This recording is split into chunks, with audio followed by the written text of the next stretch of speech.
Shalom, eu sou o Rabino Moshe Keller, estou aqui para fazer para você um convite.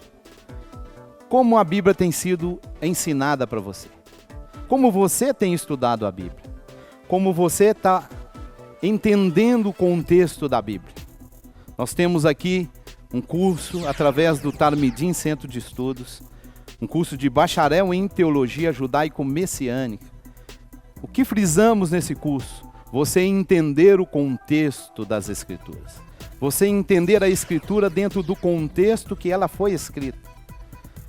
Você que está me ouvindo aí, é o nosso convidado.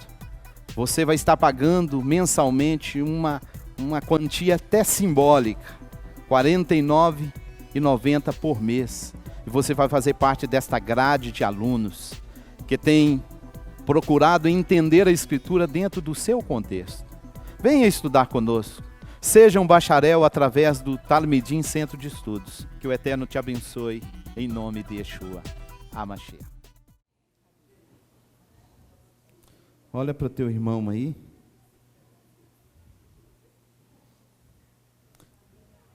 E diga para ele, recitamos uma bênção que diz: aquele que nos concedeu todo o bem,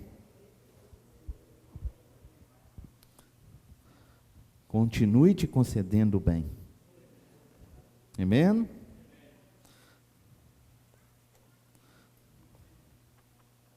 Tudo que nos sobrevém é bênção?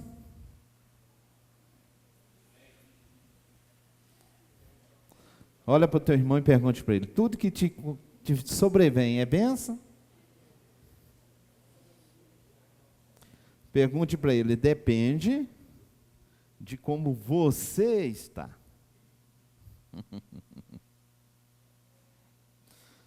A Bíblia diz assim, todas as coisas cooperam para o bem. De quem? De quem? Todo mundo? Não. Todas as coisas cooperam para o bem, daqueles que amam a Elohim e que são chamados segundo o seu propósito. Para esses, todas as coisas cooperam para o bem. Para os outros, não. Então, se você quiser que tudo seja para o teu bem, encaixe nisso. Amém? Porção de número 16. Bechalach.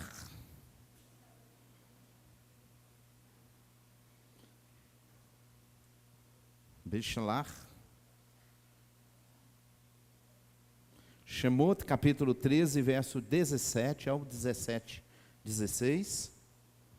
A Haftarah está em Shoftim, Juízes, capítulo 4, verso 4 ao 5:31. Brit Hadashah, Yohanan 19, 31 ao 37. Para a gente não passar batido, vamos dar uma lida em Yohanan. Alguém aí, cadê o microfone? Alguém aí se candidata? O microfone está ali. Levante a sua mão, pronto. Yohanan, João, capítulo 19, 31 ao 37.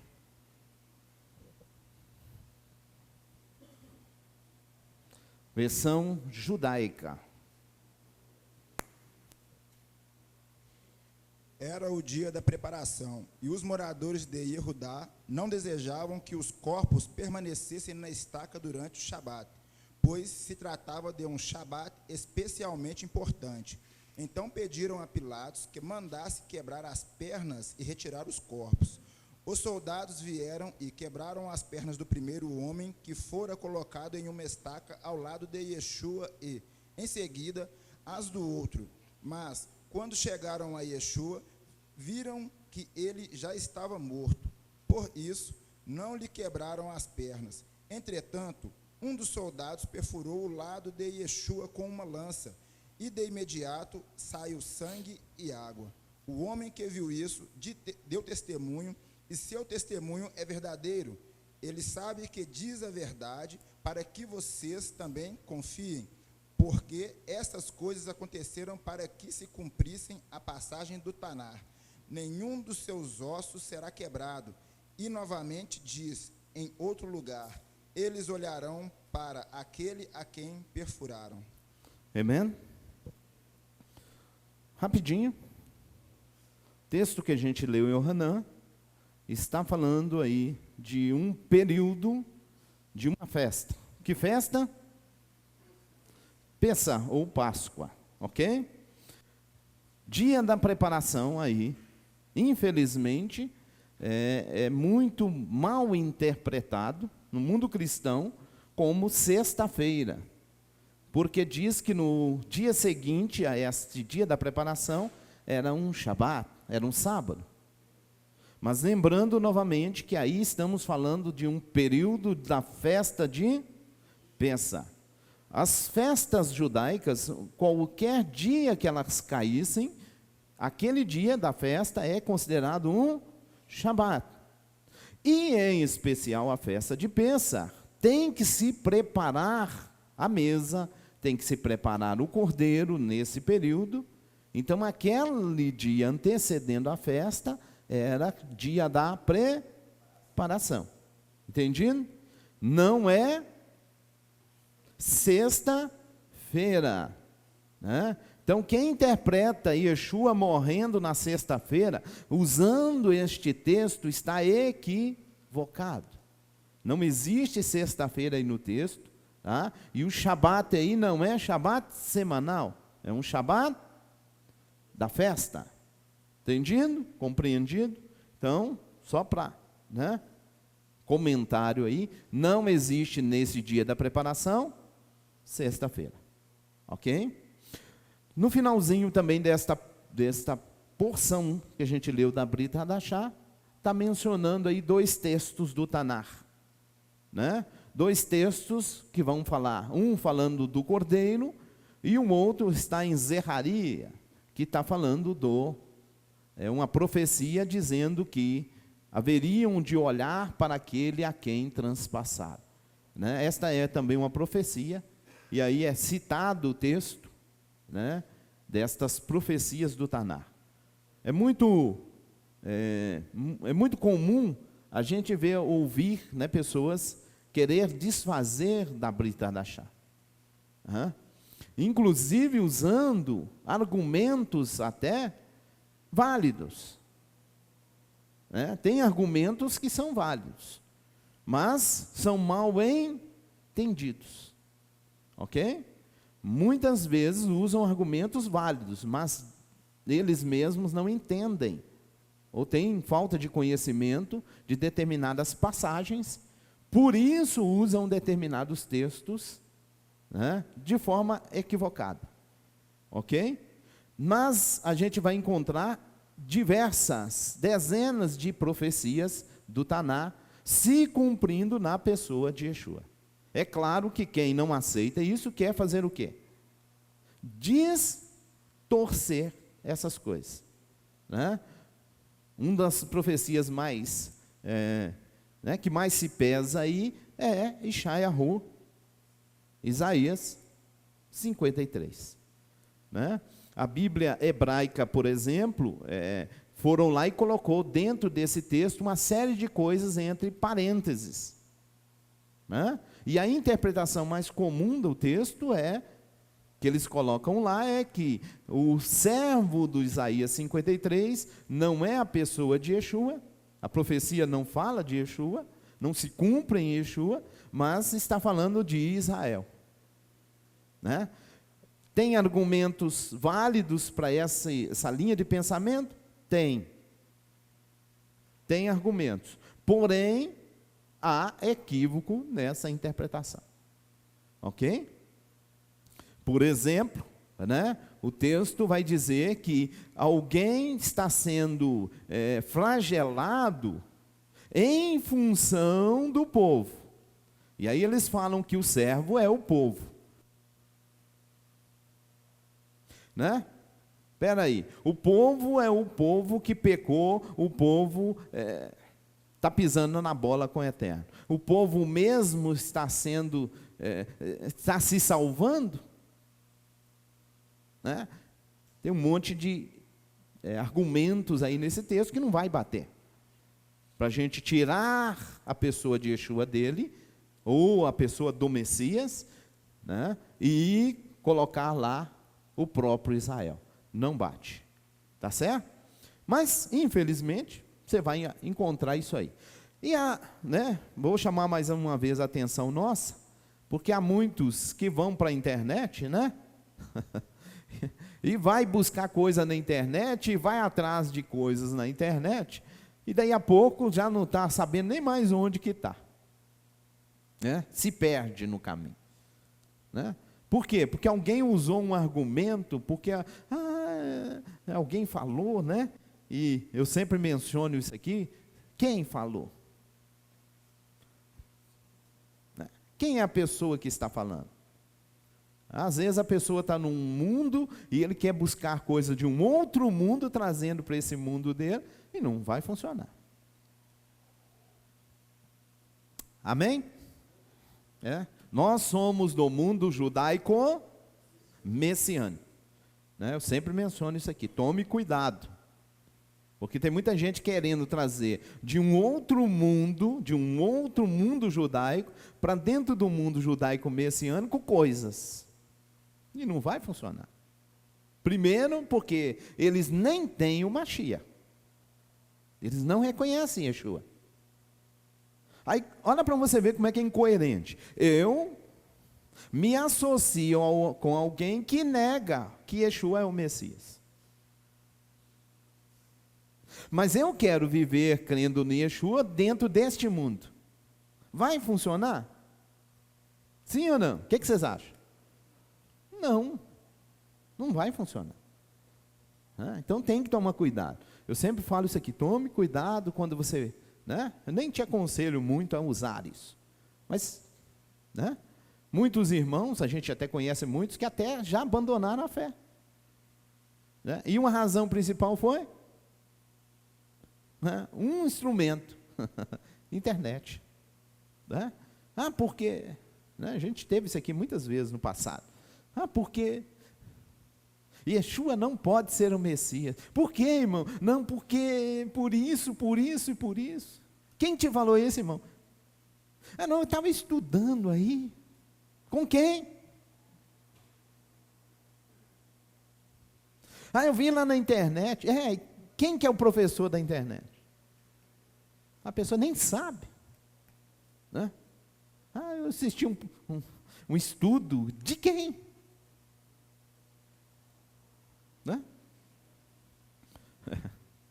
Outro dia eu falei isso, irmão, se você for pegar mundo, por exemplo, o mundo ortodoxo, que tem vários ramos, se você for pegar um mundo deles, você tem que estar dentro do contexto deles.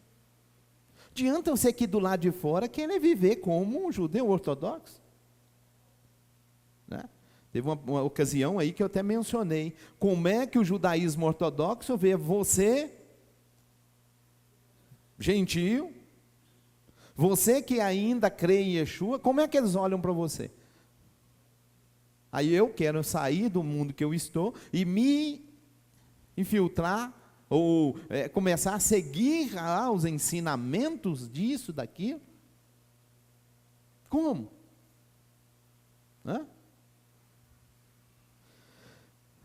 Uma coisa eu poderia dizer, uma palavrinha, é quase impossível. Quase.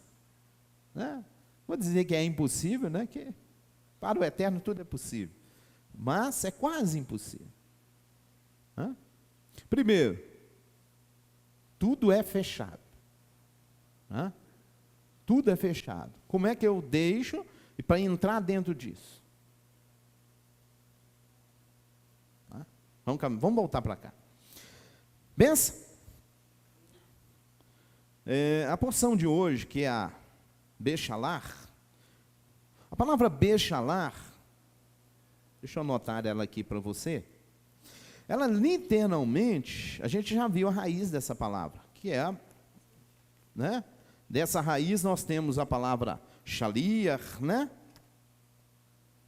O que é um shaliar? O que é um shaliar? Um emissário, um enviado, né? Só que aí está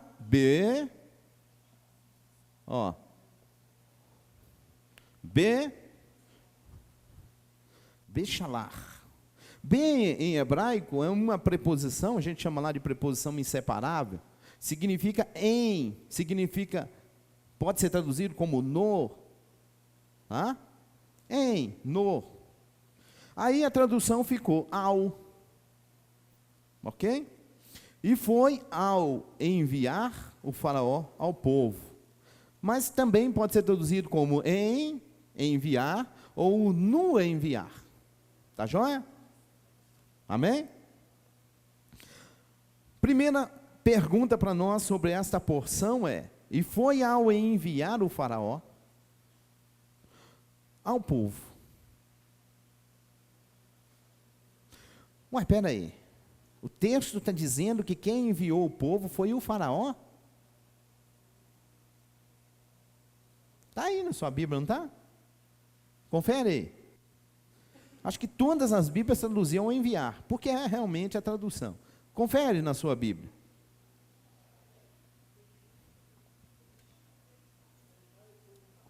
Deixar o povo partir. Ok.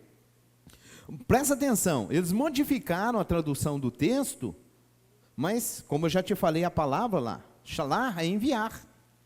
A raiz dela significa isso. Espera, então foi o faraó que enviou o povo? Literalmente está escrito isso aí realmente. O faraó enviou o povo. Agora, se você perguntar, se você olhar na sequência, tá? Não guiou o Eterno. O faraó envia e o Eterno guia. Entendeu isso aí no texto? O faraó envia e o Eterno guia. O que você conclui com isso? O faraó enviou, mas quem está em cima? Quem está no comando disso? Então a pergunta que eu te faço é: o que aprendemos já com o primeiro verso aqui? Que mesmo o faraó, ele é um instrumento de quem? Do Eterno. Mesmo num contexto, aquele homem ser o inimigo do povo de Israel, ele é usado pelo Eterno. Entenderam isso? E o que mais aprendemos com isso? Que o Eterno, ele está no comando. É o Eterno que direciona tudo nas nossas vidas. Nesse mundo aqui físico, quem comanda tudo é o Eterno.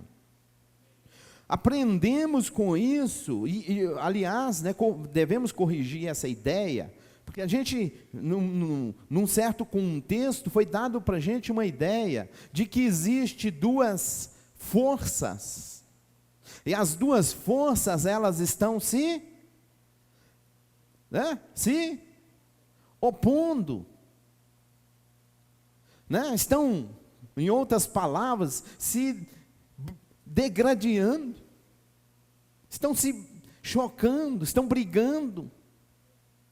A gente ouve muito isso, a gente às vezes é ensinado. Não, um lado está Deus, do outro lado está quem? O diabo. E o diabo está lutando contra Deus, e Deus lutando contra o diabo. Você já ouviu isso? A gente ouve determinadas coisas. Agora, o texto aqui já começa a nos ensinar uma coisa. Mesmo aquele homem sendo poderoso, sendo, né, um faraó, num contexto, a maior potência do mundo naquele momento, esse moço, ele é usado pelo Eterno. E Rassatã. Rassatã também é o que do Eterno? Servo. Meu irmão, nós não concebemos jamais, não aceitamos isso. Por exemplo, a gente não aceita uma interpretação que se tem por aí, dizendo que o diabo, Satã, né, Satanás, queria lutar contra Deus, queria tomar o trono de Deus. Você já ouviu isso? Pegaram um texto aí da Bíblia, fizeram esta interpretação dele, colocou lá está falando de uma coisa, colocaram Satã no meio, Satanás. Por que Satanás caiu? Não, porque ele queria tomar o trono de Deus. Meu irmão, isso nós não concebemos jamais isso na nossa mente. Nós jamais vamos exaltar uma criatura do eterno a ponto de colocá-la num nível que ele está querendo usurpar o trono do Criador, usurpar o poder do Criador. Jamais a gente pode conceber isso. É como se você pegasse o eterno e fizesse o que com ele? Pegasse a criação e... Vocês estão me entendendo? Tudo está no controle do eterno. Nós não concebemos a ideia de nenhum ser querer se chocar com o Criador. Ou ainda, como diz lá muitos, né, querer estar acima do Criador. Jamais. Porque o nosso Criador, Ele sozinho é o Criador de tudo. Como diz a palavra. A gente escuta o profeta dizendo, ele vai dizer isso. Quantos são eu? Quantos são eu? Aí ele continua, sozinho, criei, me ajuda?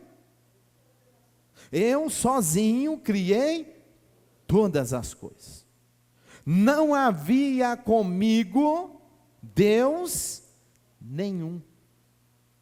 Porque antes de mim, Deus nenhum, depois de mim, Deus nenhum haverá. Outro texto, isso está lá no livro de Yeshayahu, Isaías. No livro de Isaías ele vai mencionar, é eu que fiz todas as coisas, eu sou o Criador de tudo, e de todas as criaturas. Satã é uma criatura? Sim.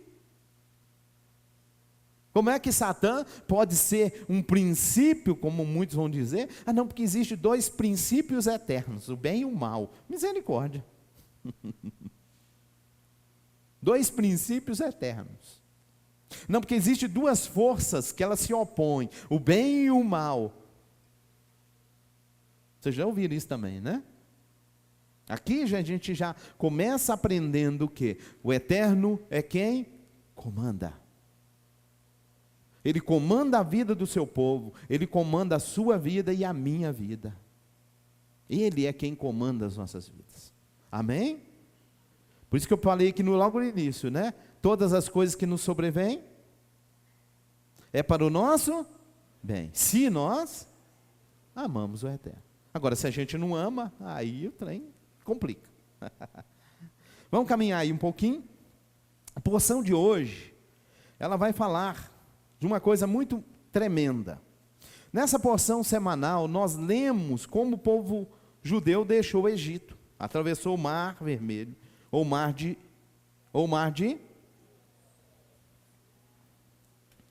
como ele é chamado lá na Torá? Mar de Suf, né? Junco. Os sábios explicam que naquele local, até uma simples serva viu a presença divina, que até mesmo os profetas não chegaram a ver. Isso é muito interessante. O que o Eterno fez com aquela nação, levando ela, transportando ela, até chegar no Monte Sinai, trazendo a Torá no Monte Sinai, o que o Eterno fez com esse povo, nenhum profeta viu. Nenhum dos profetas posteriores chegou a ver, né? Por isso está aí, uma simples serva. Ela presenciou algo que profetas não chegaram a presenciar. Ou seja, então aprendemos que essa porção, ela vai trazer para nós uma revelação do Eterno, que foi única. Nunca mais existiu e nunca mais vai haver uma revelação do Eterno como aquela. Né? Vai chegar momentos futuros que o Eterno vai se revelar, mas daquela forma, não. Tá certo? Aqui está um povo que subiu até mais elevadas alturas espirituais, privilegiado de ver o invisível, mas com que espantosa sequência! Eles mal haviam deixado a cena deste grande evento, quando afundaram nas profundezas da depravação. Isso aqui é muito interessante. Na mesma proporção que o ser cresce espiritualmente, ele também desce, cai. E a gente tem que vigiar com isso. A gente tem que tomar cuidado com isso. Há momentos na nossa vida que a gente atinge um nível espiritual maravilhoso. E se a gente não vigia, na mesma proporção que a gente sobe para esse nível, a gente cai, a gente desce. Né?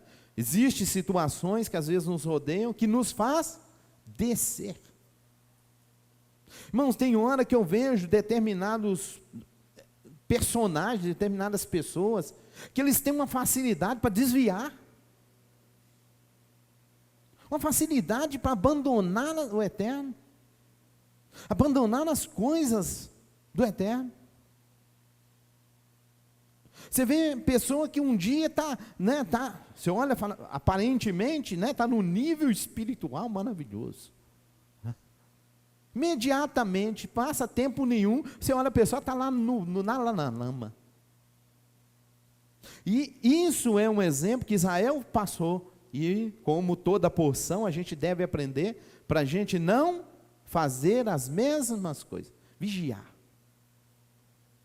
Se a gente analisar, como está aqui na introdução, o mesmo Israel que atingiu o nível espiritual maravilhoso, na sequência de eventos, vocês estão vendo eles no mais baixo nível, adorando bezerro. E isso é terrível. Eu acredito que uma das coisas mais tristes que o Eterno deve ter visto, ou e ainda vê no seu povo, deve ser isso. Um momento uma pessoa está lá em cima, está buscando, está orando, de repente, lá, associando-se. Você olha para determinadas pessoas, uma hora é santo demais, outra hora, você não vê nem diferença do imundo com ele. Você não vê diferença. Associa-se com o mundo. Vamos caminhar. Olhe bem, desce as profundezas da depravação moral e espiritual. Mesmo no momento que ele está no alto, está, né, contemplando coisas maravilhosas, você vai ver eles lá no bezerro. E o bezerro, o que acontece no bezerro?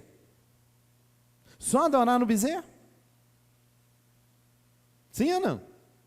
Foi só? Fizeram um bezerrinho lá e fizeram um culto. É assim que a Torá diz? O que diz ao texto? O que fizeram diante do bezerro?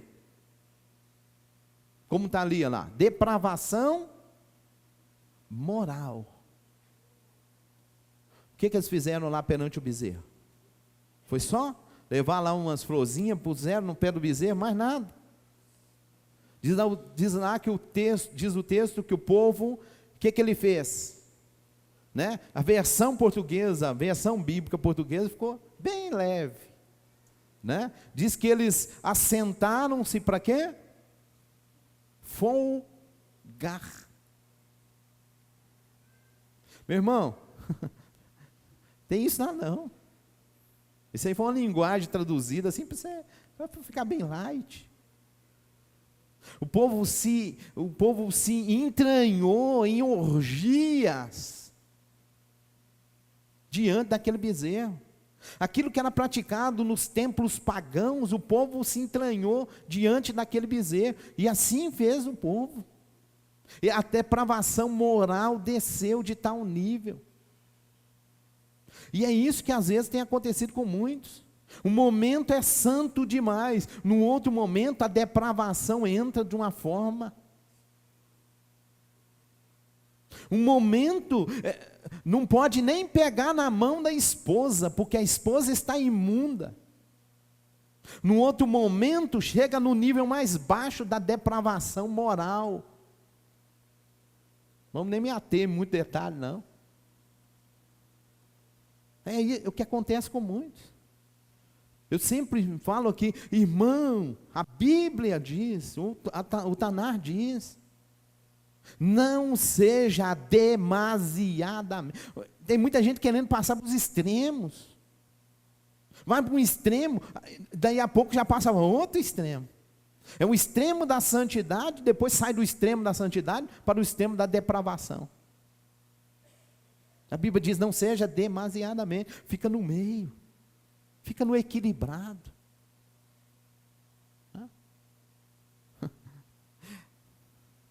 Tudo que é demais, irmão, não é bom. Nada demais é bom. As coisas têm que ser equilibradas. Né? Tudo que vai para extremo é ruim. Qualquer extremo é ruim. Seja para o lado bom, seja para o lado ruim. Todo extremo é ruim. Por isso que a Bíblia diz, não seja. A Bíblia diz para você não ser demasiadamente santo. Está lá no texto. Não seja demasiadamente santo, porque você vai se destruir. Você vai destruir a si mesmo. Né? Eu conheci um casamento que acabou.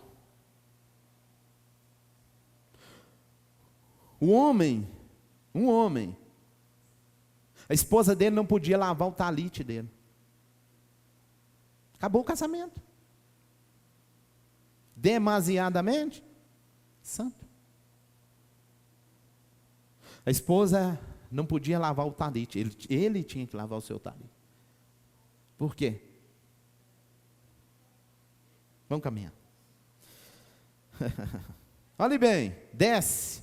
Começaram a atacar justamente a liderança de Moshe, e isso foi ainda sobrepujado por sua atitude em relação ao próprio Elohim. Duvidando de suas habilidades, finalmente culminando na construção do bezerro de ouro. Porção de hoje, também, nessa porção, ou este Shabat, ele também é conhecido como Shabat Shirah.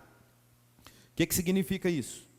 Quando lemos a porção da Torá sobre a canção Shirah, de louvor que os judeus cantaram após a travessia do Mar Vermelho, nossos sábios ensinaram que a canção do mar sugere a redenção, pois diz, então Moshe cantará com os filhos de Israel. Você entendeu isso? Hoje, o Shabat de hoje, ele é conhecido como Shabat Shirah, ou o Shabat da canção. Agora, preste atenção, o mundo judaico ortodoxo, eles dizem o seguinte, esta canção, esse Shabat, ele faz uma alusão ao fato de que Moshe cantará. Cantará é o quê? Futuro. Quando o mundo judaico ortodoxo não tem acesso a essas coisas, eles não usam isso. Mas quando você pega o livro de Apocalipse, você vai encontrar uma turma lá mencionada, que Yohanan viu. E se você ler lá no texto, está dizendo que aquela turma, eles cantavam o quê? O quê? A canção de Moshe. Apocalipse, mesmo o mundo ortodoxo não usando isso, ele traz uma revelação de que o mundo judaico concorda que haverá um tempo final onde haverá novamente a canção de Moshe sendo entoada. E lá eles dizem que o próprio Moshe cantará com o povo de Israel. Lindo, né? Amém? Aqui, nossos sábios derivam o princípio da ressurreição dos mortos na era messiânica. Quando Moshe, com todo o povo judeu, se erguerá e entoará louvores a Elohim. Baruch Hashem. Bom, a porção de hoje ela vai resumir em alguns tópicos, né? O primeiro deles, né, é que ao povo, sair o povo, está aí no verso, na sequência aí do texto, verso 17 em diante, né?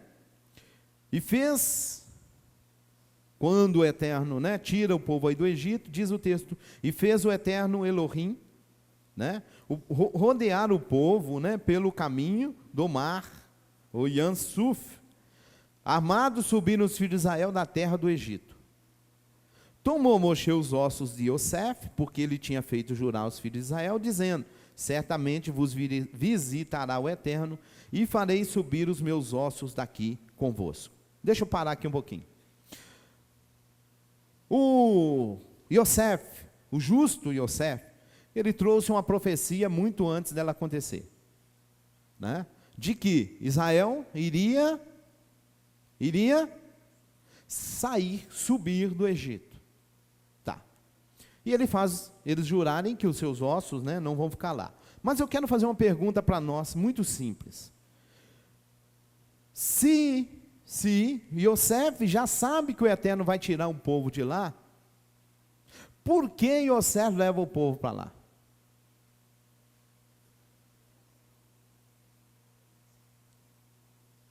Se Yosef já tinha uma visão profética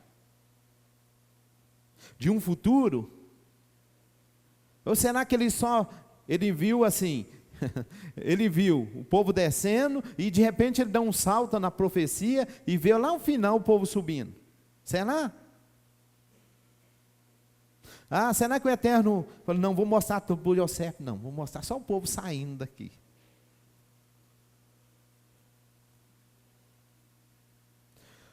Yosef já está dizendo, já tinha dito, o Eterno vai visitar vocês. Se vocês voltarem na Torá, o Eterno já tinha falado com os patriarcas isso. Seus descendentes vão ir para uma terra, e lá eles serão afligidos. Mas eu vou descer lá e tirar eles de lá. Queridos, deixa eu fazer uma pergunta para nós. Quando a gente sabe do futuro, principalmente de sofrimentos, você vai passar aquilo? Pensa agora. Alguém chega para você e fala, irmã, amanhã é o seguinte, você vai sair de casa pela manhã, você vai pegar o ônibus, a hora que você chegar lá no seu trabalho, vai acontecer isso, isso e isso com você lá no trabalho, tá? Mas meio-dia você vai poder sair para almoçar, e na parte da tarde, na hora que você voltar, tem uma outra coisinha lá para você enfrentar, vai assim, assim, assim, seu dia amanhã vai ser uma tribulação só. Qual que vai ser a sua atitude?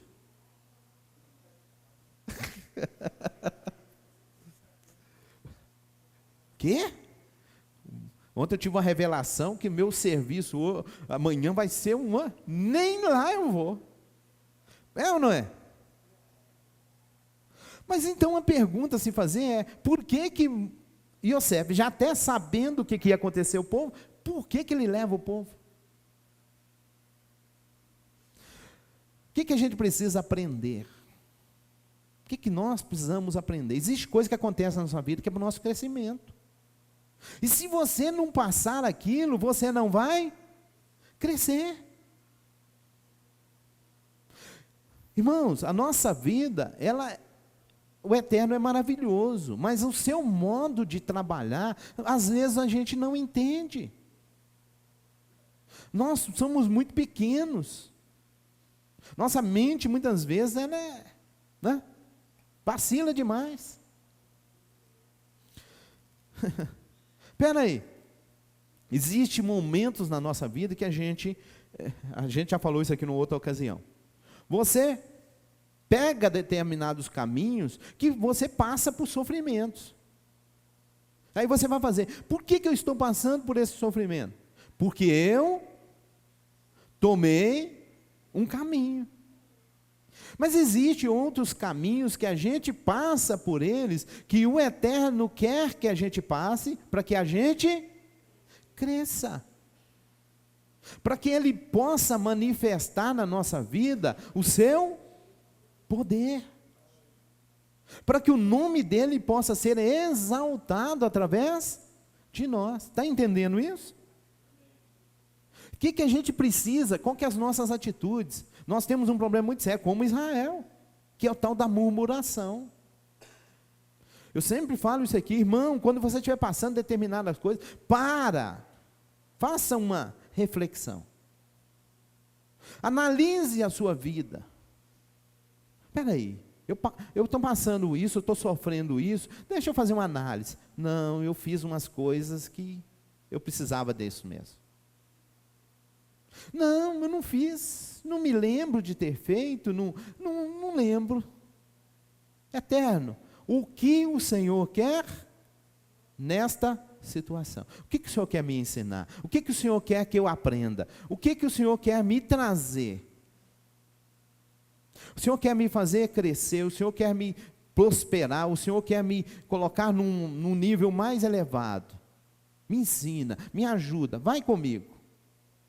Amém? Irmãos, é claro que a gente nem sempre a gente está, né, com essa informação. É por isso que eu estou dizendo, busque o Eterno. Que há momentos na nossa vida que às vezes você pegou um caminho que você não devia ter pego. Vai sofrer consequências. Mas, às vezes você não pegou. Você está na direção do Eterno. E sofre. Tem um episódio que Yeshua depara com uma pessoa que eles fazem a seguinte pergunta: quem pecou para que esse nascesse cego? Aí Yeshua fala: ninguém pecou não. Esse moço nasceu cego para quê? Para que fosse manifesto nele o poder do Eterno. O Eterno vai ser exaltado na vida dele. Baruch Hashem. Então há momentos que o Eterno nos faz passar, a gente que procura servi-lo, a gente que busca fazer a vontade dele, momentos que o Eterno faz você passar em lugares que o Eterno quer que o seu nome seja exaltado na sua vida. E é claro que nesse episódio você vai crescer espiritualmente, às vezes crescer materialmente, prosperar materialmente. Às vezes as pessoas oram achando que o Eterno, né? Senhor, eu queria isso. Anjo fulano, desce, entrega lá para o moço que está orando lá pedindo isso. Né? É hora que a gente acha que é assim, né? Senhor, eu queria essa bênção. Queria? Então, anjo fulano, vem cá, leva a bênção lá para o fulano. Está orando lá. Já fez até campanha. Né? Nono elo da campanha, tem que entregar para ele a benção. Será? Né? A Bíblia menciona que existe coisas, que existe um processo.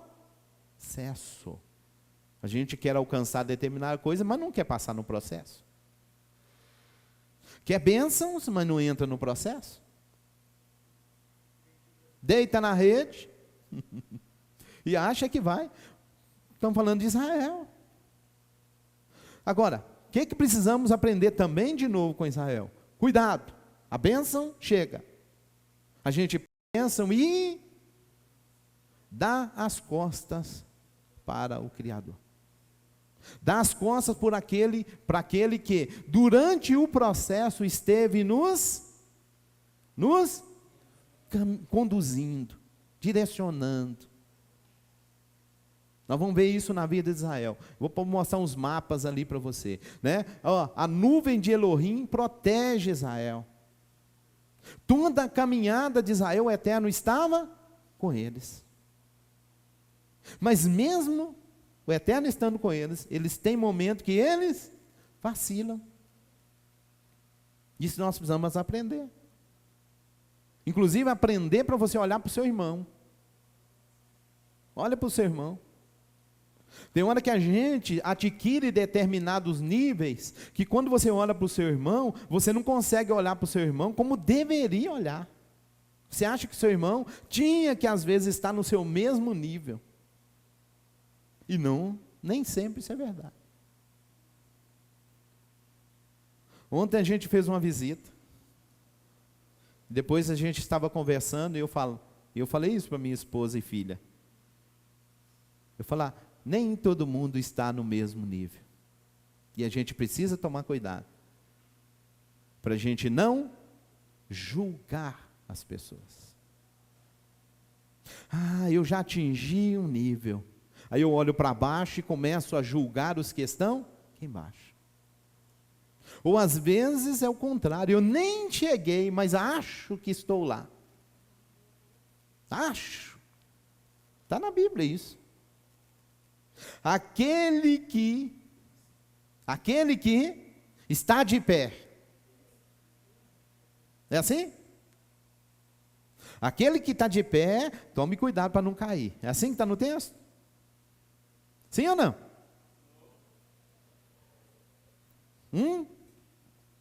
Como é que está lá o texto?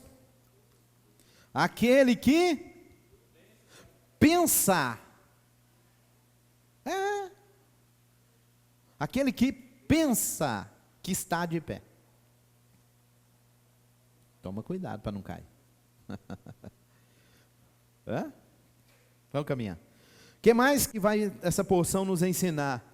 Né? O exército de Faraó se aproxima. Quando os judeus olharam para trás, viram que o exército do Faraó os perseguia muito de perto. E estavam a ponto de alcançá-los.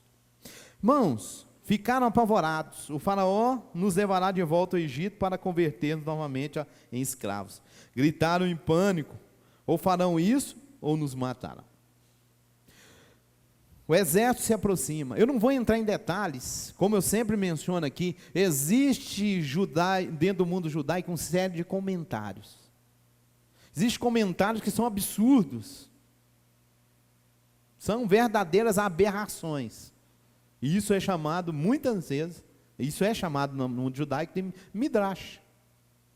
Existe midrash que você pode aprender com ele. Existe outro que te desvia. Se você seguir, você está desviado. Você vai desviar da Torá. Primeiro, vou só fazer um comentário aqui, abrindo um parênteses. Quando o Talmud, ou a versão oral, os midrashim, são compilados, eles são compilados aonde? Que cidade? Você sabia disso ou não? Me ajuda? Então, como é que é o nome do Talmud, que é muito usado hoje? Opa! Talmud babilônico. Irmão, em Babilônia tinha Torá? Torá escrita? Sim ou não? Onde é que estava a Torá? Tinha Torá escrita, não. Você lê o Tanakh, você vai ver isso. Não existia Torá escrita na Babilônia. Por isso que de Babilônia veio um monte de coisa, chamado no meio lá de Talmud, de Midrash. Quando você, quer ver que eu te provo biblicamente? Quando Esdras volta para reconstruir o templo, eles acham um rolo da Torá. Está lá no livro de Esdras e Neemias. É aí que eles acham o rolo da Torá. Até então eles só estão com Torá oral. Entendido? Tinha um rolo da Torá lá na Babilônia, não? Tanto é, presta atenção, não vou entrar só para você ter noção da coisa. Quando eles acham o rolo da Torá, eles fazem uma festa. Eles estão em Jerusalém, reconstruindo. O que eles tinham? Torá oral. E essa Torá oral, eles não tinham uma escrita para conferir o que era falado, não. Quando eles chegam em Jerusalém, que eles vão reconstruir, que eles acham o rolo, eles fazem até um evento maravilhoso lá, que eles pegam o rolo e lêem o rolo diante do povo, e o povo chora. E, inclusive, descobrem uma coisa terrível quando eles estão lendo a Torá, que eles nem podiam casar com mulheres estrangeiras. O que eles fazem? Manda as mulheres embora. Isso é Bíblia, irmão. E aí alguém pega Midrash e quer pôr ele no mesmo peso de Torá. Não funciona assim. Aí onde que eu disse, você tem um monte de comentários que às vezes ferem a Torá, contra a Torá. Mas por que é contra a Torá? Porque o povo não tinha a Torá escrita, quando isso está sendo feito. Entendido? Então, por exemplo, tem uma série de comentários, né, os Midrash, em cima desses episódios. O exército está se aproximando. A nuvem fazia isso. A nuvem era assim. A nuvem formava dessa forma. E etc, etc, etc. Tem na Bíblia? Não. Então, não vou me ater. O que a Torá está dizendo para nós? Verso 21. E o Eterno ia diante deles de dia com uma coluna de nuvem. Coluna de... Repete para mim. Para guiá-los no caminho. E de noite com uma coluna de... Me responde uma coisa. O que é coluna?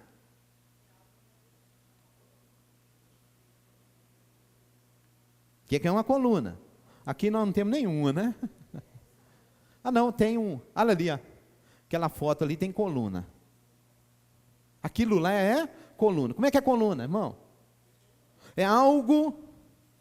Se você ler Midrash, tem um Midrash que diz que a nuvem envolvia o povo, que eles lançavam a flecha, não atingia o povo, porque a nuvem cobria todo o povo, a nuvem estava escondendo o povo. Tem isso na Torá? É como eu te falei. Vocês estão me entendendo? Rabino, vamos julgar tudo fora? Não estou dizendo isso. Estou dizendo que você tem que tomar o maior cuidado. Já falei isso aqui em outra ocasião. Tome cuidado. Não começa, joga a Torá fora e vai atrás de Talmud, de Midrash. Cuidado. Daqui a pouco você está negando até Yeshua. Cuidado. Amém? Né? Aliás, estão usando Talmud para negar Yeshua, né? Já até falei isso aqui, né? Outro dia, conversando com alguém, ele falou comigo, porque o Talmud diz, eu falei, qual o Talmud que você está usando? Ele foi lá e comprou um livrinho, Talmud Bavli, Talmud Babilônico, um livrinho, um pedacinho traduzido para português, de N tratados, né? Falei, irmão, não, porque o Talmud diz, eu falei, qual o Talmud que você está usando? Eu falei, você tem um Talmud aramaico na sua casa, hein? E aquele que é 83 volumes, é esse que você tem? Aquele que custa, há um tempo atrás eu vi o preço na Sefer dele, ele custava em torno de 5.000 e poucos reais. Hebraico, aramaico. Em português, não. Amém? Talmud foi compilado por volta do ano 200 depois do Messias. Na cidade de Yavne, essa cidade, ela é uma cidade babilônica. Por isso que ele foi chamado de Talmud Babilônia. Então, um certo dia, eu até mencionei isso aqui. Irmão, cuidado. Né? Falei isso no outro episódio, até com os alunos. Falei, tome cuidado. Por quê? Porque vocês abandonaram Roma. Saíram de Roma. Só que em vez de vocês parar em Jerusalém, vocês estão passando direto indo para a Babilônia. Cuidado. Era para parar em Jerusalém. Vocês passou direto, estão indo para a Babilônia. Né? Judaísmo. Né? Tem uma turma aí que eu até falei, meu irmão, cuidado. Não, porque agora nós somos judeus ortodoxos. É mesmo? É mesmo. Então agora vocês também creem na reencarnação. Não. Foi, mas como é que não? Judaísmo ortodoxo crê em reencarnação? Por que não? Não.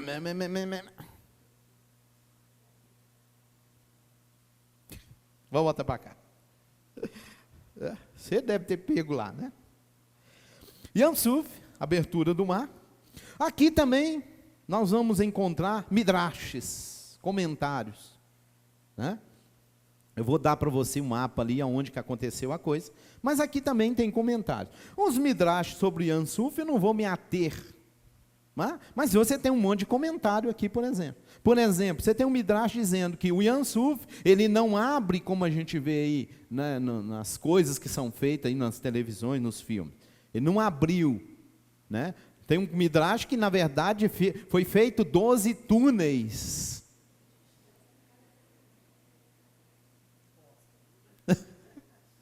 Gosta, né? Não foi? O mar não se abriu, não houve abertura do mar. O mar formou túneis, cada tribo entrou no seu túnel.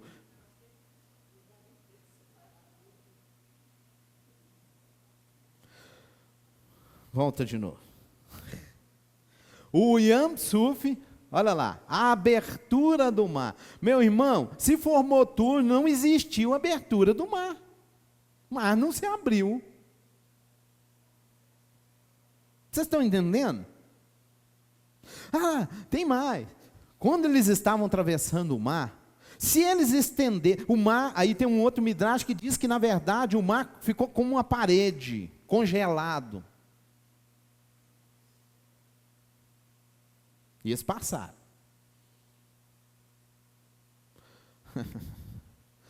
Torá. Faraó e seu exército se afogam. O mar não abriu, o mar formou túneis. Como é que o faraó afogou? Aí ele entrou no... Eles entraram em quais? Não, eles entraram nos 12 túneis. Dividir, vamos, ó, vai, cada um vai para uma parte. Vocês estão me entendendo, queridos? É isso que a gente precisa tomar? Amém? Tomar cuidado. O que a Torá está dizendo? O que a Torá diz? O mar abriu. Nós vamos ver isso na frente. Abertura do mar. Está dizendo que formou túneis lá no mar, não está? Agora, mais alguém vai dizer, isso é um midrash diz. Tá, aí você larga a Torá e vai para o midrash. E vai começar a falar trem que a Bíblia não está dizendo. De novo. Bnei Israel entoa um cântico, logo depois que atravessa. Na sequência vem o maná, né? Inicia-se o maná, e o maná vai acompanhar Israel durante todo o seu tempo no deserto. Né? Vai encerrá-la bem anos lá na frente. Tá? Tem alguns mandamentos com relação ao maná, né? E no finalzinho da porção de hoje, a batalha contra os amaleques, ou os amalequitas. Amém? Bom, onde estava Israel? Olha naquele mapa ali, que aqui em cima, olha lá, terra de, olha aqui, ó, como é que é o nome? Né? Tem uma versão que é Goshen, né? Aí tiraram o H, né? Ficou Gozen. E, querido, eu peguei esse mapinha aqui, ó, porque esse mapinha é um mapa onde se tem aí tracejado, né, algumas rotas supostas, né, conhecidas, vamos dizer assim, né, no mundo teológico, eles colocam essas rotas aí, ó. Então, olha para você ver, essa rota que não é tracejada, né, tem uma rota aí, com essas setinhas, essa rota, ela começa aqui, ó, em Pitom, tá certo? Passa em, depois de Mara, para no monte, Monte Sinai, sobe, né? Aonde que é a travessia do mar? Onde que é a travessia do mar? Não tem travessia do mar. Na verdade, está vendo aqui em cima, ó, Aí, ó, tem um canal aí, ó. E eles vão falar que é nesse canal que Israel atravessou. Tá?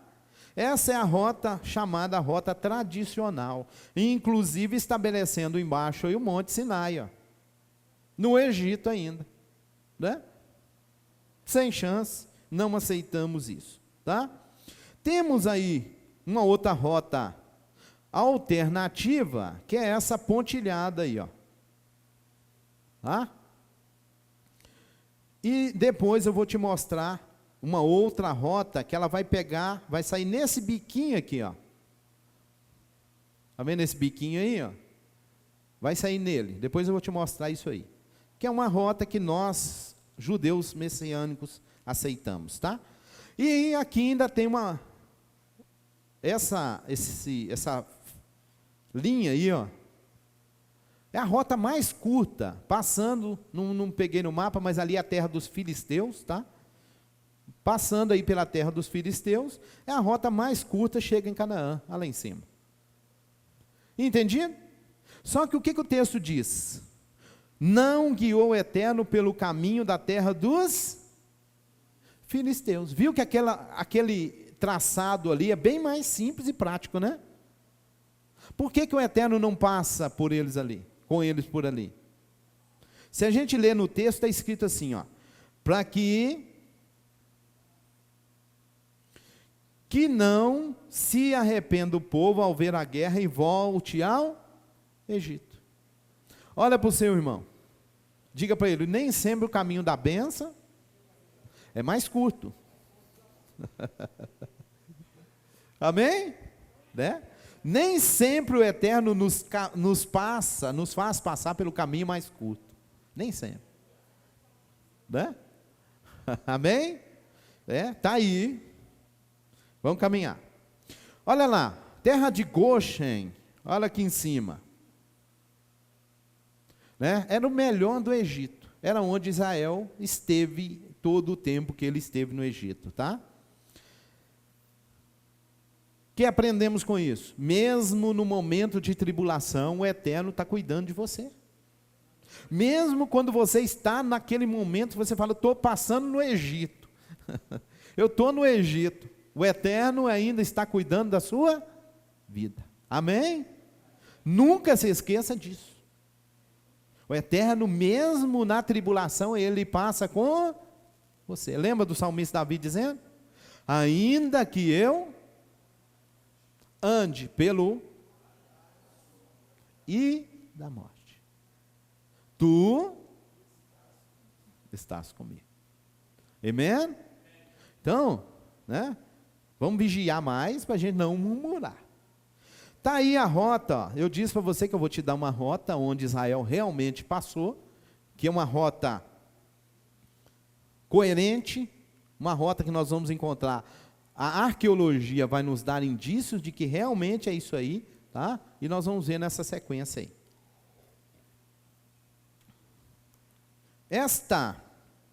Esta rota, ela traça e põe o Monte Sinai lá olha lá a setinha. Monte Sinai estava onde? Né? Olha aí, uma versão maior. Êxodo 3,12 está escrito assim, e disse, certamente eu serei contigo, e isto te será por sinal de que eu te enviei. Quando houveres tirado este povo do Egito, servireis a Elohim neste monte. Este monte é onde? Aonde?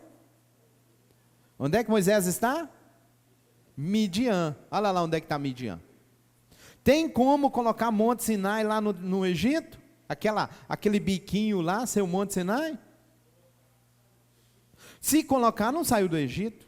Então o Eterno não tirou o povo do Egito. Vamos caminhar. Queridos, o que é a caminhada de Israel até Canaã? Eu resumi aqui nesses slides para você. Então ele começa, né, saindo, né? Começa, lá no início, Ramsés, Israel foi tirado do Egito, Êxodo 12. Sucote, depois que os hebreus deixaram esse primeiro acampamento, o Senhor ia diante deles De dia numa coluna de nuvem, de noite numa coluna de fogo. Repetindo novamente, é uma coluna, né? Mesmo nos Midrash falando que a nuvem envolvia, que o texto Torá está dizendo que é uma coluna. Aí eles vão passar em Pi-Hairot. Israel atravessa o mar de juncos, em Pi-Hairot.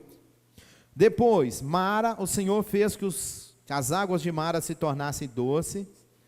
Depois, Elim, Israel acampou ao lado de 12 fontes de água, Êxodo 15, 27. Depois, deserto de Sim, o Senhor enviou maná, cordonizes para alimentar Israel, Êxodo 16. Depois, Refidim, Israel pelejou contra Amaleque, Êxodo 17, 8. Depois, Monte Sinai. Deixa eu voltar. Ramsés, Sucot, Pi-Hairot, Mara, Elim, deserto de Sim, Refidim. Aí chegamos em Monte Sinai. Entenderam o que Israel passou para chegar no Sinai? Aí aquela outra rota traça que eles saem do Egito, caminham um pouquinho, já chegou no Monte Sinai. Deserto de Sinai, Israel construiu o tabernáculo. Acampados no deserto, 70 anciãos foram chamados para ajudar Moshe. Números. Ezion e Gever, Israel atravessou as terras de Esaú e de Amon em paz. Cades Barneia, Moisés envia espiões para a terra prometida. Deserto oriental, Israel evitou conflito com Edom e Moabe. Ribeiro de Arnon, Israel destruiu os amorreus que lutaram contra eles. Monte Nebo, Moisés viu a terra prometida. Campinas de Moabe, o Senhor disse a Israel que fizesse a divisão da terra e que expulsasse os habitantes. Rio Jordão, Israel atravessou o rio Jordão a seco. Próximo a Gilgal, pedras tiradas do fundo do rio Jordão foram reunidas em um memorial da divisão das águas do rio Jordão. E para concluir, Jericó. Esse aí é o trajeto de Israel, né? Seguindo aquela rota que a gente mencionou. Começa lá, saindo da terra de Goshen, atravessa, vem para o deserto de Midian, né? Terra dos midianitas lá, e outros povos ali ao redor. Tá certo? Conclusão, não tem como pegar aquela parte toda antes do Sinai e colocar lá na terra do Egito. Não funciona. Vamos caminhar. Aí eu peguei um mapinha para você, só para você entender melhor aí no mapa, né? Olha lá. Sai Goshen, Ramsés lá em cima, né? Olha lá. Sucot, onde é que está Sucot? Vem nessa caminhada e para em Etam. Depois vem para a praia de Noeba, tá? Depois vou te explicar isso aí, tá? Atravessa o mar de Junco, ok? Olha onde é que está o Monte Sinai aí nas terras de Midian. Tá vendo aí deixa eu diminuir um pouquinho para você. Tá vendo aí onde é que está o Monte Sinai? Ok? Deixa eu te falar uma coisa, está lá em árabe também, eu coloquei o nome do lugar em árabe, Jabal al-Laus. Isso em árabe significa a montanha de Moshe, de Moisés, tá? Amém? Caminhamos. Êxodo 13, 17, foi ao enviar o Eterno, ao faraó enviar o povo, o Eterno não os guiou pelo caminho da terra dos filisteus. Está vendo a terra dos filisteus aí em cima lá? Né? Mas passou com eles por outro caminho. Pensa? Sucot 2. Em Sucot, depois que os hebreus deixaram esse primeiro acampamento, o Senhor ia adiante deles de dia numa coluna de nuvem, de noite numa coluna de fogo. Êxodo 13, 20 a 22. Amém? Olha lá, deixando Sucot e caminhando. Pararam, 13 e 20. Partiram de Sucot e acamparam em Etam. Olha lá onde é que está Etam. Deixa eu voltar. Sucot, Etam. Ok? 13 e 20. À beira do deserto. Caminhemos. 14 e 1. Falou o Eterno a Moshe dizendo: fala aos de Israel e voltem, e acampe diante de Pi-Ahirot, entre Migdol e o mar. Repete comigo. Entre Migdol e o... Está entendendo? Entre Migdol e o mar. Olha lá onde é que eles vão acampar. Partindo de Etam lá. Partiram de Etam, né? Migdol e o mar. Acamparam. Vão caminhar. 14 e 1. Pirraiot, Noeba. Aí, ó. Noeba é um acrônimo para Nuhaibal Muzainá, em árabe, que significa Moisés, águas abertas. Meu irmão, preste atenção. O mundo árabe, ele sabe onde é que Moisés atravessou. Ele sabe onde que Moisés acampou, onde Moisés passou. Ele sabe onde que é o Monte Sinai. Mundo árabe. Agora a pergunta que eu te faço é: o mundo árabe professa Yeshua?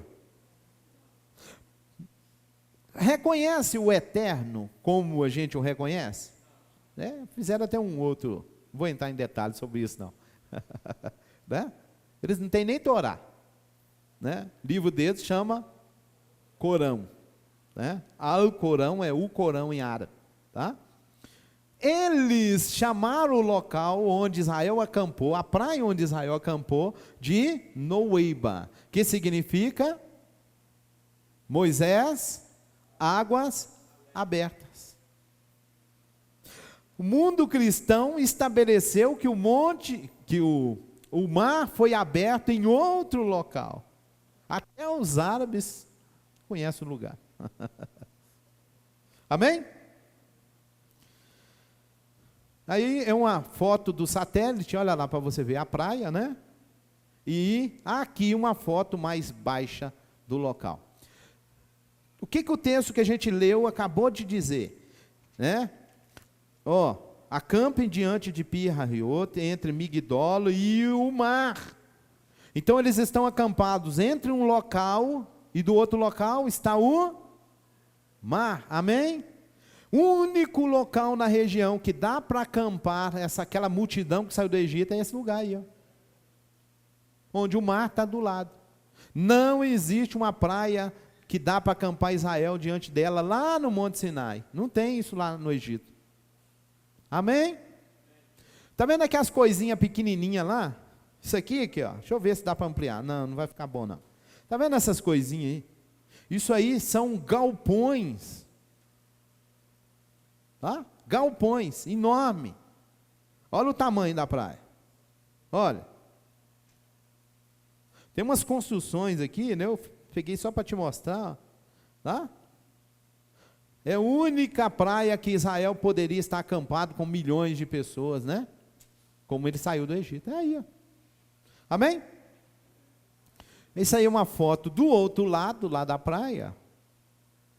E aí, a rota onde eles vão atravessar de um lado para o outro, tá?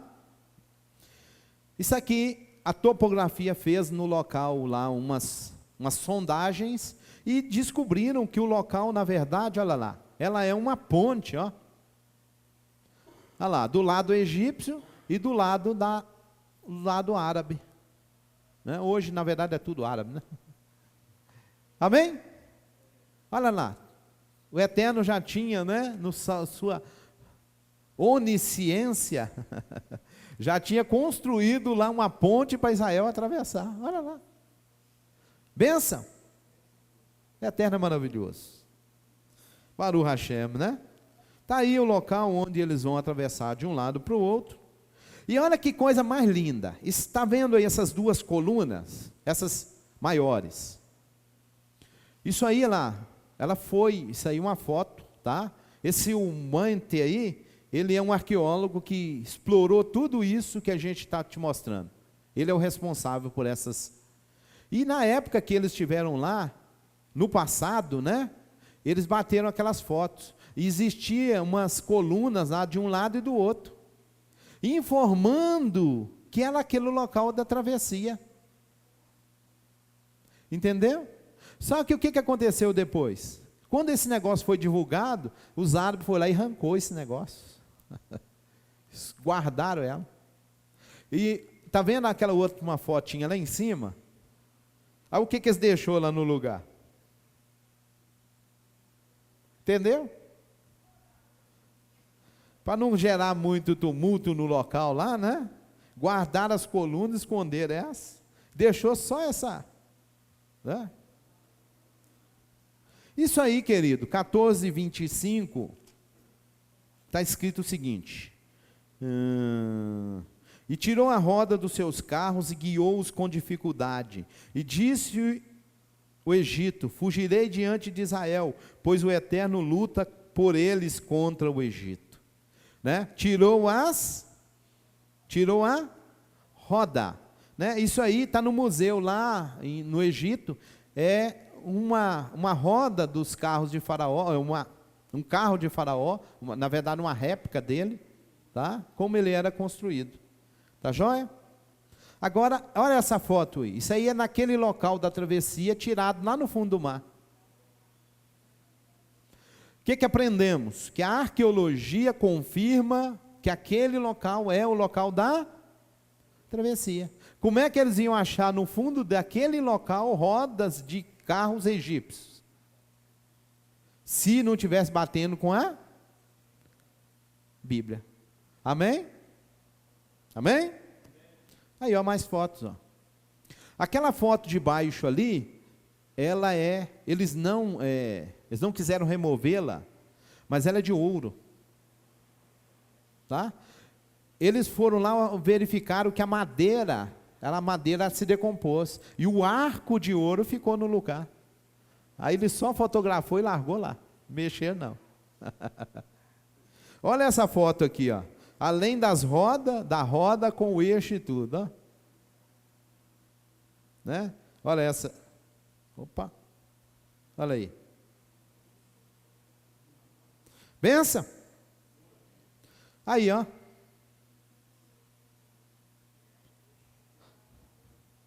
Olha aí. Olha o mergulhador aí fazendo as fotos. Hã? Foi achado aí, ó. Isso aqui é ossada de cavalos. Tá? Isso aqui, o que é? Humano, achado lá no local. Conclusão? 14:26. Disse o Eterno a Moisés: estende sua mão sobre o mar e volte as águas sobre o Egito, sobre os seus carros, sobre os seus cavaleiros. E estendeu Moisés sua mão sobre o mar e o voltou o mar e rompeu ao romper da manhã. Mar abriu ou não?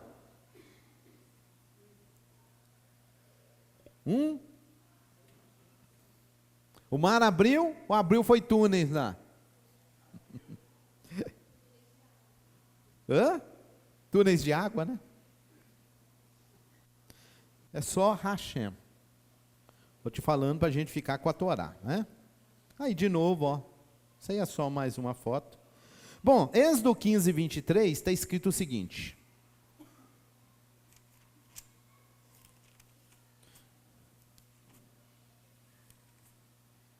queixou-se o povo contra Moshe, dizendo: que beberemos? E clamou o Eterno, mostrou-lhe o Eterno uma árvore, jogou as águas e adoçaram-se as águas. Bom, o que aconteceu? Eles saíram do Yansuf, pararam no local onde as águas eram amargas. Essa foto aqui não ficou muito boa, mas esse é o local das águas amargas, ou Mara, como assim ficou conhecido. Tá certo? Aí está o local das águas amargas. Aí o poço lá embaixo, olha lá, onde as águas se tornaram doces. Irmão, isso aí está do outro lado lá, não está cá atrás, né? Como 15:27. Vieram a Elim, e ali havia 12 fontes de água, e 70 palmeiras, e acamparam ali perto das águas. Está aí a foto, né? Deixa eu tentar ampliar um pouquinho aqui para você. Olha aí, ó. Olha aí. Quantas palmeiras? 70 palmeiras. Está aí, ó, o local. Tá joia? Amém? Queridos, a arqueologia, ela é muito boa para nos auxiliar. Êxodo 17:6.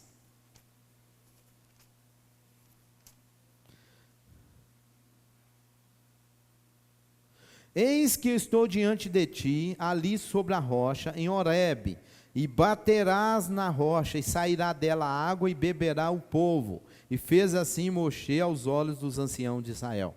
E chamou o nome do lugar Massá e Meribá, pelos disputas dos filhos de Israel, por experimentarem o Eterno, dizendo: está o Senhor entre nós ou não? Está aí a rocha fendida. Olha aí para você ver a rocha fendida. Ok? Agora olha essa aqui. Olha que coisa linda no pé da rocha. Lá em cima, a fenda. Ó. Olha embaixo aí para você ver como é que parece que passou uma enxurrada de água aí. Olha aí. Amém? Né? E aí tem uma fotinha mais de longe do local. Benção? Isso está no lado árabe. Tá? 17:15. Edificou Moisés um altar e chamou o seu nome Adonai Nissi. O Eterno fez milagres aqui. Disse, porque levantou o Elohim a mão e jurou sobre o seu trono: lutará o Eterno contra Amaleque de geração a geração. Está aí o altar que Moshe edificou naquele local. Aqui tem umas pedras, deixa eu ampliar aqui para você ver que coisa interessante. Olha lá. Umas inscrições, né? No local, nesse local, onde Moshe teria edificado ali um altar ao Eterno. Ok? E de longe, o local onde ele edifica um altar para o Eterno.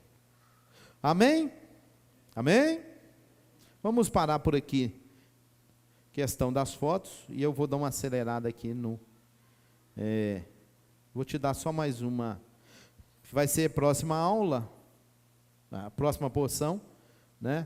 O Monte Sinai lá no Egito, olha lá. O que tem no pé dele?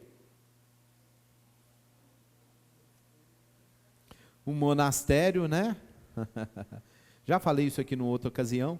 A nomeação do tradicional Monte Sinai no Egito surgiu quando o imperador Justiniano edificou o monastério de Santa Catarina no ano de 527.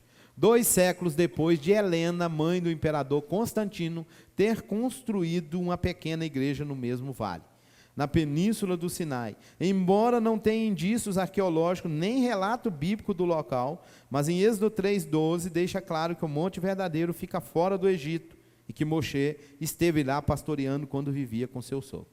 Amém? Conclusão. Monte Sinai, conhecido hoje, ele é um local determinado, a princípio pela mãe de Constantino, e depois por outro imperador que determina aí um local e diz depois que isso é o Monte Sinai. Não tem nada a ver com o Monte Sinai. Tá certo? Hã? Depois de realizar buscas nas áreas da Rota do Êxodo, a partir de 1761, foi então encontrado na Arábia Saudita o que se chama hoje de verdadeiro Monte Sinai. Neste lugar bastante amplo, existem evidências mostradas nos livros de Moisés, como pode-se ver nas fotos abaixo, tiradas em 1984. Em Gálatas 4:25 confirma que o Monte Sinai fica na... Meu irmão, está aí no mapa onde que está o Monte Sinai. Monte Sinai, fala uma palavra para mim. Monte Sinai. Esta foto foi tirada do cume do Monte Sinai lá. Se você observar, ela tá toda preta. Porque realmente o lugar está todo queimado. Isso é fato. Isso é uma foto aí, ó. Tirada em 1984 essa foto. Tá? E tem mais um detalhe aí. Não sei nem se eu coloquei aqui, mas nesse local aí eles cortaram na rocha, cortaram a pedra, tá? E levaram para o laboratório. A pedra, as rochas aí, tá? Ela tem uma camada. A temperatura no local foi tamanha que queimou a rocha, uma camada de rocha foi queimada. Eles cortaram, levou para o laboratório, constatando isso. Amém? Está lá no livro, né? Em Êxodo aí, ó, dizendo que o monte fumegava. Está aí uma outra foto tirada de cima do monte, né? E com aquela local lá da rocha fendida lá embaixo. Baruch Hashem, né? Eu trouxe isso aí para você ver que a arqueologia, ela confirma os relatos bíblicos sobre o Êxodo e etc. Não dá para aceitar uma rota fora disso que a gente viu aí. Volta lá no capítulo 15 agora. A gente vai fazer uma caminhada. Já fizemos uma caminhada, arqueologicamente falando, né? Deixa eu voltar lá na nossa...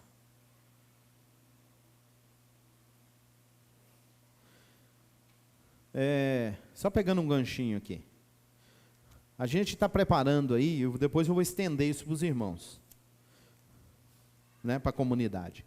A gente vai fazer um encontro lá em Belo Horizonte, numa comunidade lá na rua Jacuí, e a gente vai fazer um encontro lá para estudar geografia bíblica. Tá? Eu vou estender isso para a comunidade, mas eu aviso para vocês aí. Já tirar um dia para a gente estudar geografia. Por que estudar geografia? Primeiro, muitas vezes você lê Bíblia e você está totalmente perdido. É ou não é? Se eu chegasse para você e falasse, irmão, onde que é Nínive?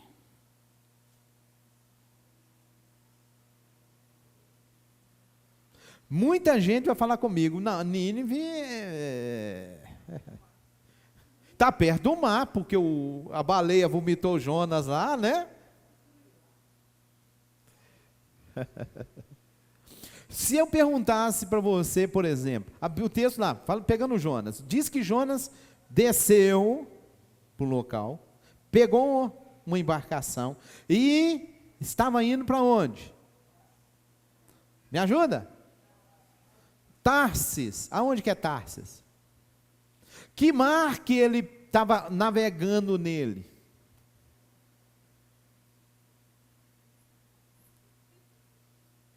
E aí? Vocês entenderam a importância da geografia? A arqueologia é um pouquinho disso que eu te dei hoje. Ó. Isso é arqueologia. Agora, e a geografia? É algo, né? É uma ferramenta maravilhosa que você precisa conhecer. Entendeu? Por exemplo, fala Yeshua. Yeshua saiu de Jerusalém e foi para Galiléia. Onde que é Galiléia? Quantos quilômetros está? Yeshua estava no templo, depois ele foi para Galiléia. Quantos quilômetros que ele andou? Onde que é Galiléia? Onde que é a Judéia? Vocês me entenderam? Isso Isso é essencial a gente conhecer. Porque às vezes a gente está, né? Estudando, estuda isso, estuda aquilo. E às vezes você não sabe nem onde é que você está se situando. Né? Como a gente viu ali em mapas, né? Que ele já faz um pouquinho, né, da geografia. Vocês viram a rota, onde é que Israel sai? No mapa, geografia. Israel, Israel maravilhoso. E a geografia fala o que de Israel? Aguenta aí que eu vou avisar para vocês. A gente vai ter um encontro para estudar geografia. Tá? Um dia a gente vai fazer isso. Benção pura. Capítulo 15.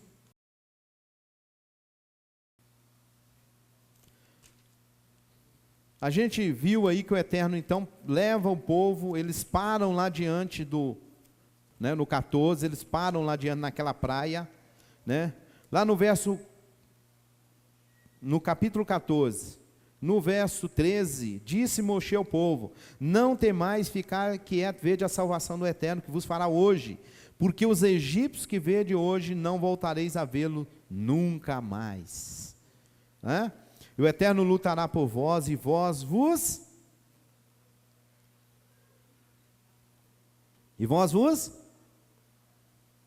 Disse o Eterno a Moshe: que clamas a mim? Fala aos filhos de Israel que...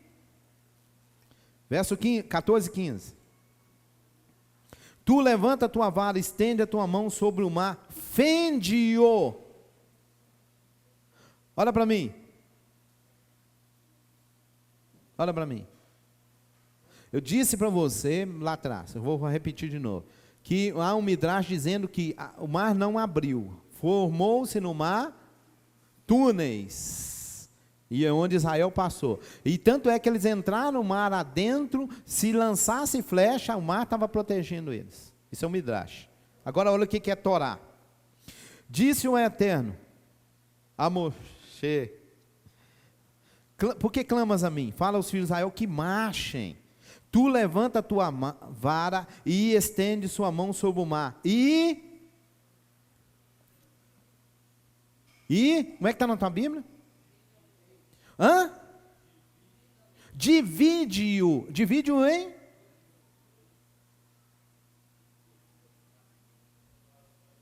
A versão, eu estou usando aqui a Torá da Sefer, a tradução está assim: fende-o, e entre os filhos de Israel pelo meio do mar em seco. O que é fazer uma fenda? A gente viu lá na rocha a fenda. Aí já está, fende, divide, né? Divide-o em? Amém? Captaram, irmãos, o que eu quis dizer para vocês? Né? Falei isso, eu vou repetir. Então, isso é Torá. Caminhando, 19. E moveu-se o anjo de Elohim, que andava diante do acampamento de Israel, e foi atrás deles, e moveu a coluna, e moveu a coluna de frente dele, e pôs-se atrás deles. Amém? Vou dar uma pulada no capítulo 15.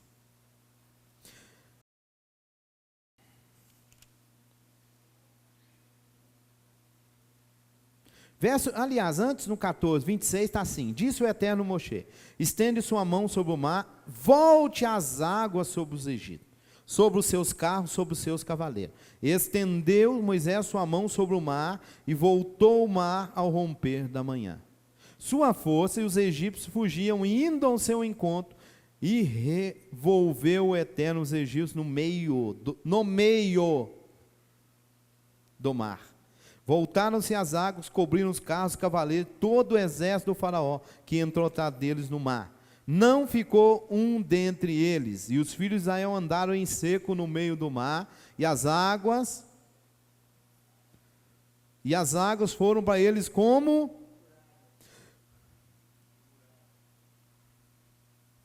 Continua. E as águas foram para eles como? Presta atenção. E as águas foram para eles como?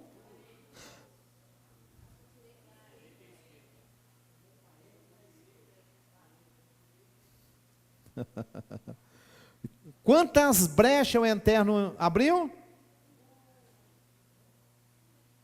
Tem dúvida ainda? É por isso que eu disse. Você tem comentários, comentários e comentários. Tome cuidado com isso. E viu Israel o grande poder que exerceu e creram. Eu não vou me ater aqui, porque agora no 15 vem o cântico de Moshe, né? Então cantaram Moisés e os filhos de Israel esse cântico ao Eterno de certo, né? Agora, olha uma coisa interessante. Quem morreu lá?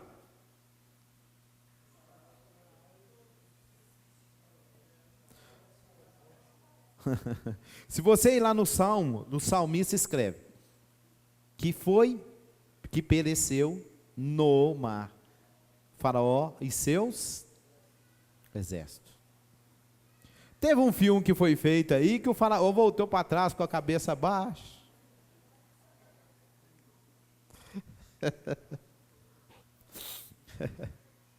Eu estou rindo que no filme, a irmã assistiu o filme e depois a irmã veio falar comigo: Rabino, a vida toda eu cantava lá a musiquinha que dizia, né?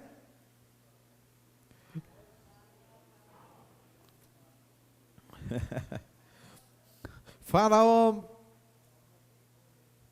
morreu. Eu assisti o filme, o Faraó ficou vivo. A música está errada. Eu falei: não, mano, o filme está errado. Porque a Bíblia diz que morreu o Faraó e seus cavalos. Né? Está no salmista, está aqui na Torá também. Né?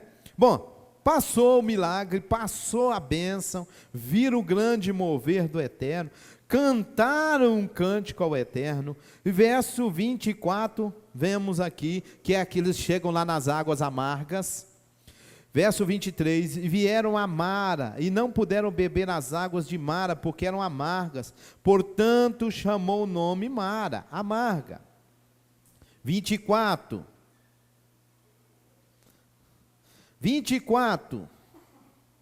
me ajuda? E o povo, a palavra queixou, vem do verbo, de uma palavra hebraica que é lum, né? Aqui está assim, vai lonum, e queixou. O que é lum? Tá? O que é lum? Essa expressão é a expressão de murmurar. Tá? E você tem que tomar o cuidado para você não se queixar, não murmurar. O que é a expressão murmurar no contexto bíblico? É quando você vira para o Eterno e diz: eu posso fazer melhor. Isso é queixar, isso é murmurar. Amém? Vigia. Eles não tinham visto uma bênção do Eterno maravilhosa logo atrás? Na sequência, queixa. O que aprendemos? O que aprendemos com isso? Irmão, presta atenção. Vigia. Você pode acabar de receber uma bênção do Eterno, abrir a boca e perder a bênção, murmurar. Né? Isso acontece com a gente. Tá joia? Nosso tempo está encerrando. A secretária está chegando aí. A secretária tem um aviso para dar para vocês. Capítulo 17. Viajou toda a congregação dos filhos de Israel, do deserto de Sim, em sua jornada por dito do Eterno. Acamparam em Refidim, e não havia água para o povo beber. É aqui nesse momento que é a fenda, aquela foto da fenda. Contendeu o povo com Moisés e disse: dai-nos água e beberemos. Disse Moisés: por que contendeis comigo? Por que experimentais ao Eterno? De novo. Reuniu-se sedento ali o povo pela falta de água. Brigou o povo com Moisés e disse: por que nos fizeste subir do Egito para matar a mim, meus filhos e meu gado por sede? Clamou Moisés ao Eterno, dizendo: que farei a esse povo? Um pouco mais me apedrejarão.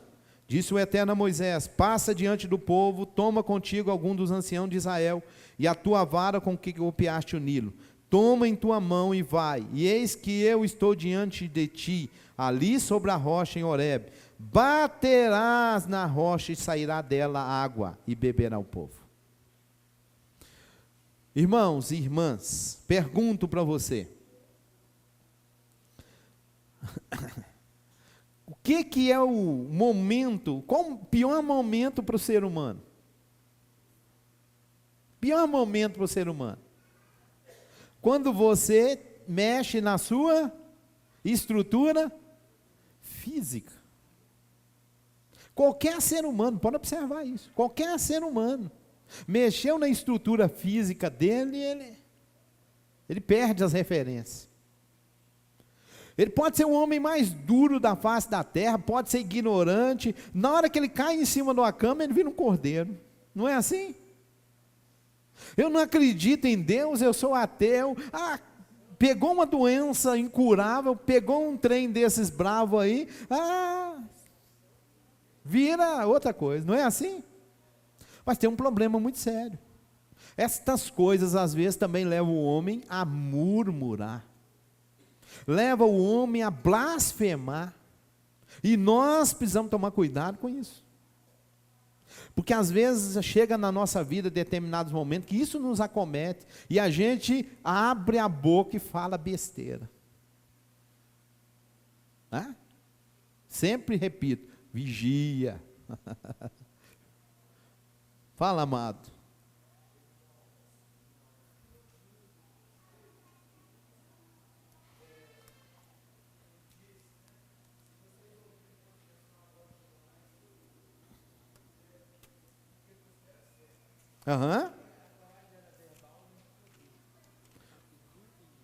A pergunta é sobre se nessa época ainda a Torá era verbal. Porque ele está falando, ele disse no versículo 26 do capítulo 15. Ele disse: se vocês ouvirem com atenção a voz de Adonai, seu Deus, e fizerem o que ele considera certo, prestarem atenção às suas mitzvot e guardarem suas leis, eu não os atingirei com nenhuma das doenças com as quais afligi os egípcios, pois eu sou Adonai, aquele que cura vocês.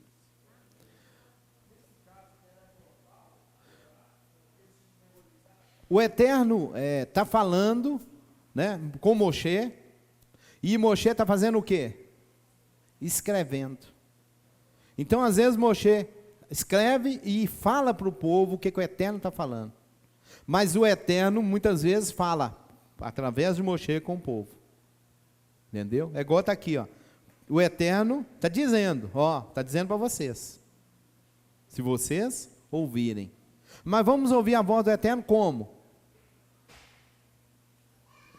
Através da sua Torá. Tá? Quando o Eterno começou a falar com o povo, a gente vai chegar lá no capítulo 20 depois, ali o Eterno vai falar com o povo. Na hora que o Eterno começa a falar com o povo chegou e falou: não queremos ouvir a voz do Eterno, não. Era o propósito do Eterno. Mas quando eles começaram a ouvir, chamou Moisés, fala você conosco. O Eterno fala com você, você fala conosco. Porque se a gente ouvir a voz do Eterno, nós vamos morrer todo mundo. Não. Então eles rejeitaram a voz do Eterno.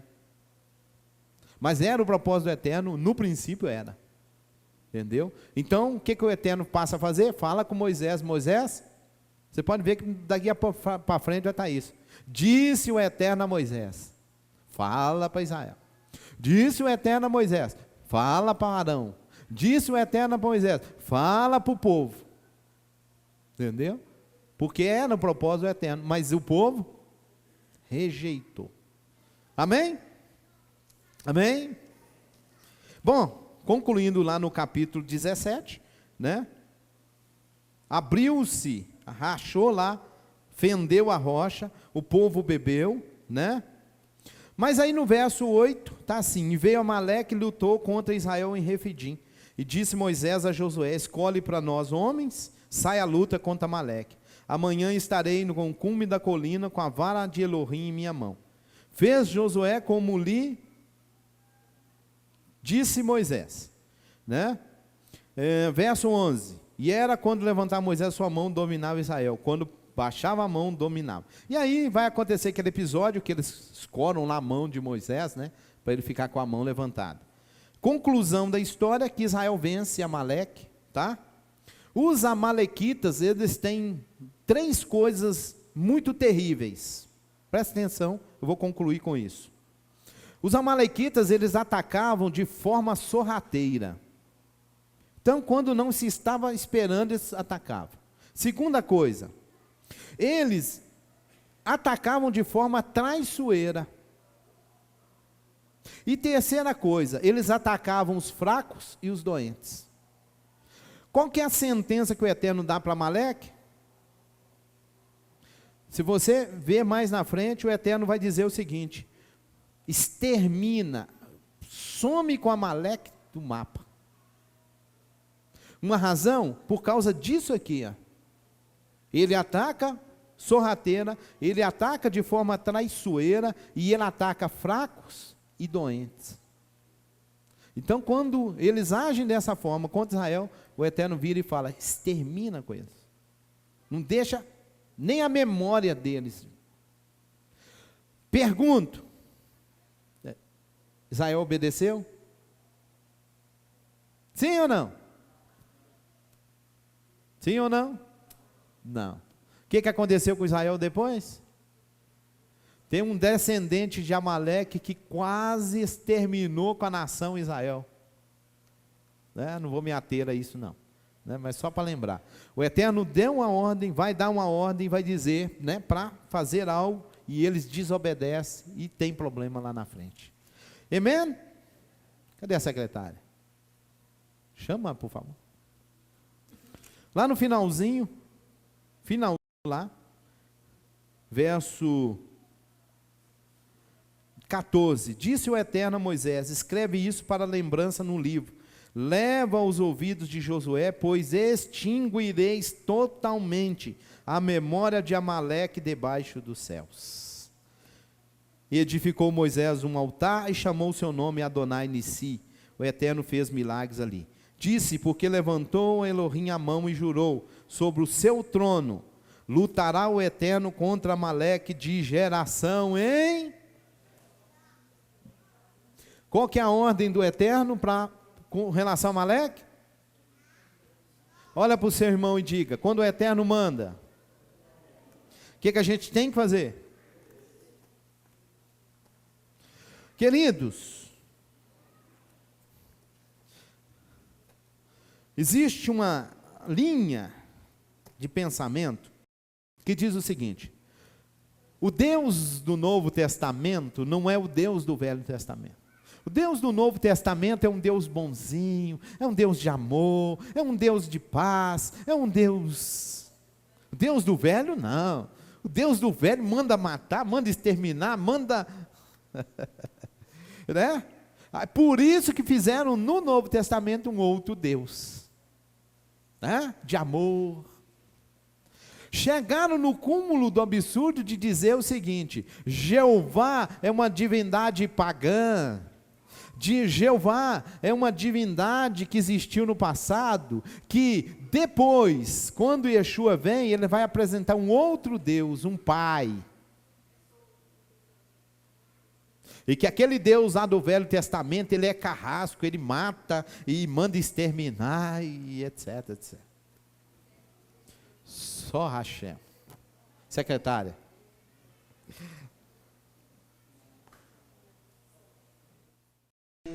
Estude com o Rabino Moshe Keller. Seja um aluno do Talmidim Centro de Estudos. Cursos de Teologia Judaica Messiânica de alto nível e preço acessível. 100% online. Estude onde quiser. Crie você mesmo a sua rotina de estudos. Você ficará impactado com as riquezas de cada conteúdo.